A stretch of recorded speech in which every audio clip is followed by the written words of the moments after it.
Christopher C. Horner is our guest for the rest of the hour. He serves as a senior fellow at CEI, Competitive Enterprise Institute. He's an attorney in Washington, D.C. Horner has represented CEI as well as scientists and members of the U.S. House and Senate on matters of environmental policy in the federal courts, including the Supreme Court.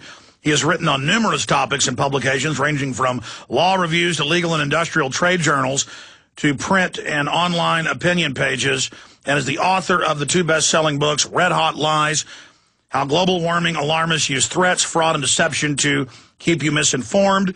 Greenpeace has repeatedly targeted Mr. Horner by stealing his garbage on a weekly basis, issuing press releases announcing with whom he dines, and including him in various other hysterical publications. Of course, they're funded by big central banks. They have a fleet bigger than major governments' fleets.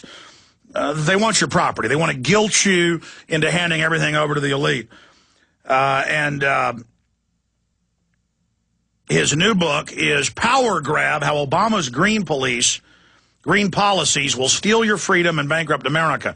Again, new book, Power Grab, How Obama's Green Policies Will Steal Your Freedom and Bankrupt America. And folks, my issue here is rhetoric cannot describe how bad they are. I mean, you watch Audi commercials like Green Police. That's actually what they're doing in Europe and what they have planned here. This has nothing to do with the environment. It's a bunch of control freaks running your life, controlling every facet of it. They know global warming's a fraud. They've already moved on to other scaremongering, and they're not going to stop. And they've said, even if the Senate won't pass this legislation, they don't care. They're going to have the executive branch implement it. So if they are successful, it's over. And look at how they cowed and beat Republicans into submission, because this is what the establishment wants. Look at how BP's been one of their biggest funders of global carbon taxes, a new derivative scam. So Christopher C. Horner, author of Power Grab, that just came out, CEI.org is the website. It's good to have you here with us, sir. Thank you, Alex. So much is going on. Let's get into, since we had you on 2 or 3 months ago, what's happened with the power grab, the fake environmental movement, and what new heads the Hydra has sprout, and where all this is going. Okay, so about 11 months ago, the House passed this cap-and-trade bill. It was about 1,300 pages long, and they obviously did not read the bill. They snuck in 300 more pages of buying votes at 3 a.m. the night of the morning of the vote, and folks declared it dead in the Senate. And then something strange happened. People did get upset, and they had recently been talking about drill here, drill now, and we're sitting on the world's largest energy reserves, and the real national security issue is refusing to tap your domestic energy resources. We won't pass an energy rationing scheme, right? Well, about 2.5 weeks ago, 3 weeks ago, Harry Reid, the Senate Majority Leader, openly said to Washington papers Politico and I think The Hill that he was going to suspend the committee process in the Senate in order to cramp cap and trade down, but they decided they wouldn't call it cap and trade. Reid said, several people said things that are very important. There are 4 people, Harry Reid, John Kerry, Joe Lieberman, and Lindsey Graham. Harry Reid said, well, this would entail the jurisdiction of almost every Senate committee. Now, pause and stop. Why? Because it impacts almost every aspect of your life, including the Senate Finance Committee, which writes tax law. It's the biggest tax increase in our history and so on. Reid said, therefore, obviously the poor dears would just get confused, he's going to write the bill. And he began bringing in constituencies, and that means not your listeners, by the way. It means even the Chamber and API and green pressure groups.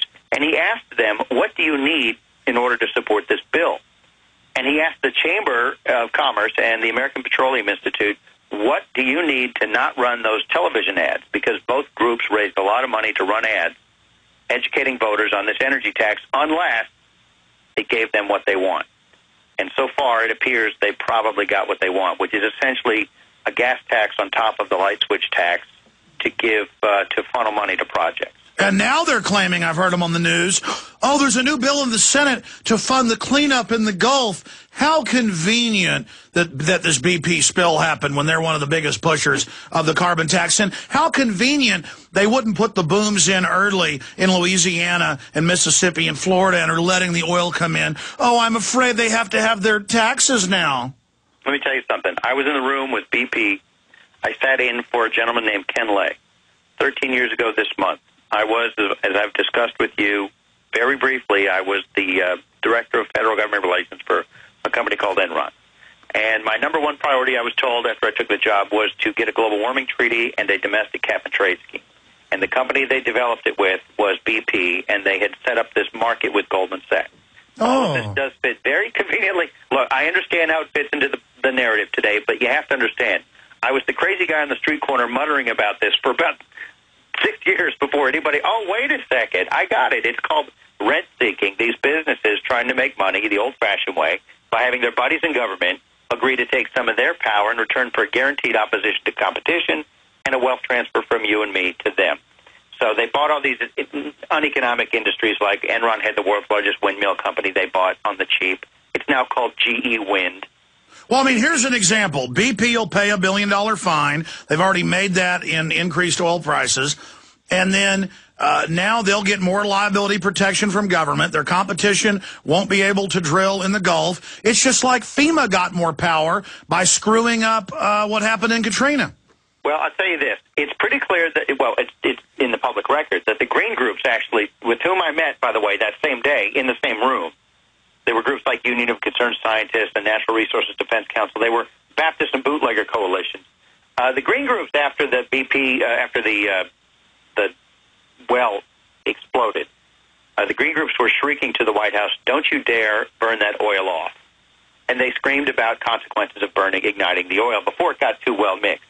Well, as I said, actually, on a TV show, I think that night, or within a few days, you have to understand something. I could be as irresponsible as a lot of people were about Bush and just say, look, the administration, which, by the way, was BP's favorite political candidate over 20 years, as you know, the administration was taking orders from its green group buddies, and they want this to be as bad as it can possibly be because the damage, while real, is temporary. The tragedy was the 11 men who lost their lives.